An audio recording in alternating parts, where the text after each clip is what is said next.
Dear Apple, I think you're going to make a ton of people very, very happy with your recently announced Pro Display XDR, especially if they're in the reference monitor business where they really need to take advantage of that screen brightness and that dynamic range, and you've made something that's far cheaper than what it's going up against and looks to be better in pretty much every conceivable way. And for that, I congratulate everyone who worked on it. However, there's also a huge market of people you used to cater towards that I don't think you're catering towards anymore. And they probably feel a little left out now that you've gone off to tackle this reference monitor game for people who need that type of extreme dynamic range, because we're seeing a lot of things we like about the Pro Display XDR, and there's a lot of YouTubers saying how much they like it, but a lot of them are not really bringing up any of the purposes it costs what it does, or for all the effort and energy you put into it. Yeah, colors are good, you know, the brightness is amazing, but a lot of what people talk about are how nice it is to just have a screen that large and have bezels that thin in such a more reasonable form factor than before. And I feel like, similar to what you do with the iPhone XR and the iPhone 11, you could easily obtain a lot of these premium features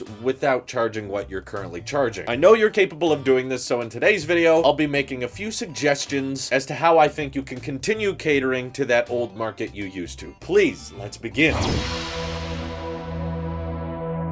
I am a big fan of the Apple Cinema display and the Apple Thunderbolt display. While they aren't making them anymore, they were very, very practical for people who both had iMacs or MacBooks, because even if you did have a MacBook, which we all know with the 16-inch MacBook Pro that just dropped, very powerful, you can get a lot of work done on that thing, but it's also very nice to just come home and dock into a desktop setup and have those external screens to help you out with that real estate. We've seen Apple give the low bezel treatment with the iPhone, the Apple Watch, the iPad, and of course, it always comes with a little bit of a price jump. Not saying that you have to go back to making $1,000 monitors, but all of these things you made were a little bit more expensive, right? Not like 6 times as expensive. We went from, you know, iPhone 7 to iPhone 10, which did come with a little bit of a price jump, I'll give you that, but it wasn't 5 to 6 times more. And honestly, Apple, I don't think you're overpricing the Pro Display XDR. I really don't. I think you prioritized a specific demographic of the monitor business that's going to be very happy if they can afford monitors like that, but for everybody else who used to use your Thunderbolt and Cinema displays, we don't really see much of what we're supposed to look to. I think there's a very practical and very plausible way to take a lot of the nice things about the Pro Display XDR, except not have to charge $5,000 just for the screen before even mentioning how you hold the thing up. So what I would like to pitch to you right now is not a mini LED screen, which is very great for XDR content, I know, very good for high brightness, but a lot of people are very, very happy with the LCD panels you put in your iMacs and iMac Pros. They're not the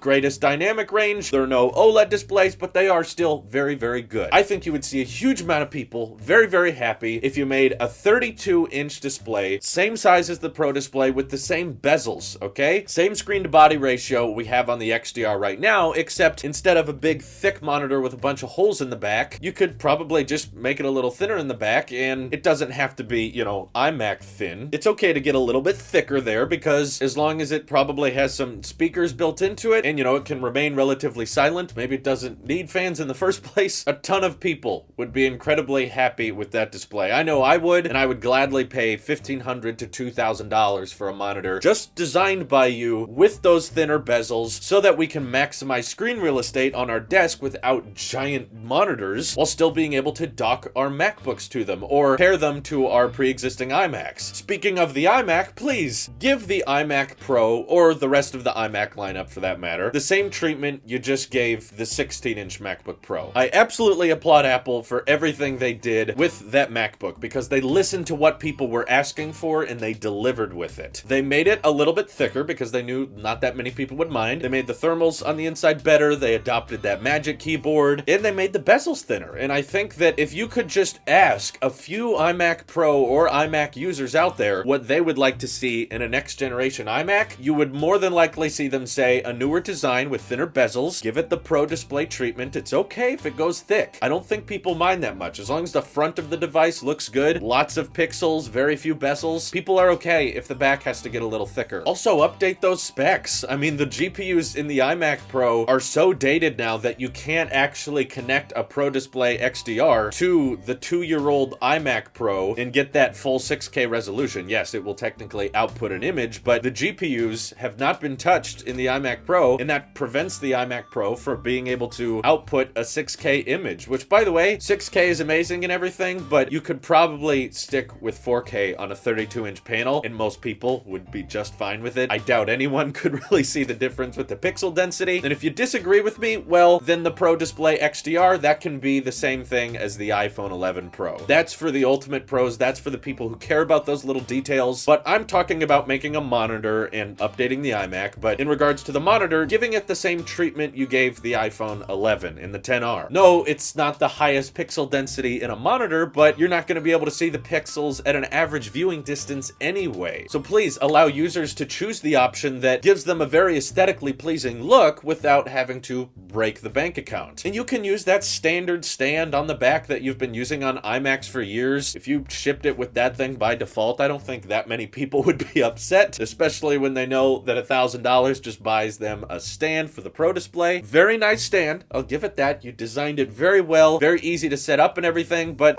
not everyone cares about how easy that is, because they basically dock it, put it in one place, and then leave it there. So you don't have to focus too much on the mounting process. When it comes to the iMac lineup, they have basically looked the same for an entire decade. And if we look at what iPhones and iPads and Apple Watches looked like 10 years ago, oh yeah, Apple Watch wasn't a thing 10 years ago. And the iPad was barely a thing 10 years ago. We've seen a lot of change in the rest of your lineup. So if you could please bring that aesthetically pleasing look to the iMac and iMac Pro line, update some of those internal specs, especially when it comes to the iMac Pro. I still think it's a little bit backwards that with this new 16-inch MacBook Pro, we can get 8 terabytes of solid state, but with the iMac Pro, the thing that sits on your desk, not even a laptop, doesn't even have a battery on the inside, doesn't matter how much you pay for that iMac Pro, you're going to be capped out at 4 terabytes. Please, Apple, give us an update in that department. I would desperately love to see some updates to your all-in-one designs, because you are the industry leader when it comes to making decent machines that all come in one package. I think the next generation one could just use some thinner bezels, bigger display, and the same footprint as the current iMac Pro, along with maybe 6 Thunderbolt 3 ports on the back. Update those GPUs so that it can actually support the Pro Display XDR if people want that, and also make a standalone monitor for the rest of us. 32 inches, 4K, I think would cover 90% of what people need. If it doesn't, then hey, you've made the Pro Display XDR. I'm not saying cancel that. I'm not saying you don't have to make it anymore. Just a monitor for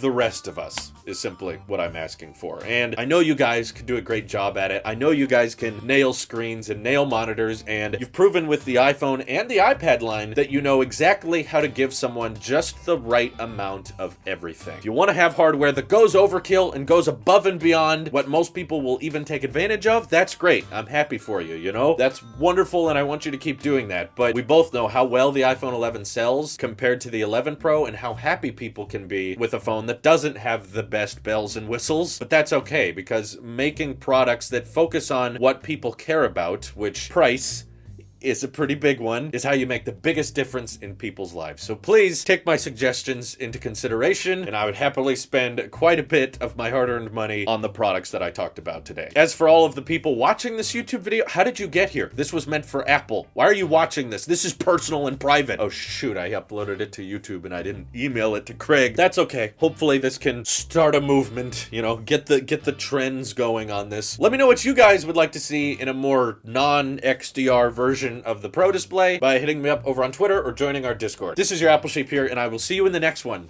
Apple. Yeah, I will see you, especially if you use my podcast art in your iPhone commercials without telling me. I'll see you in court, dang it!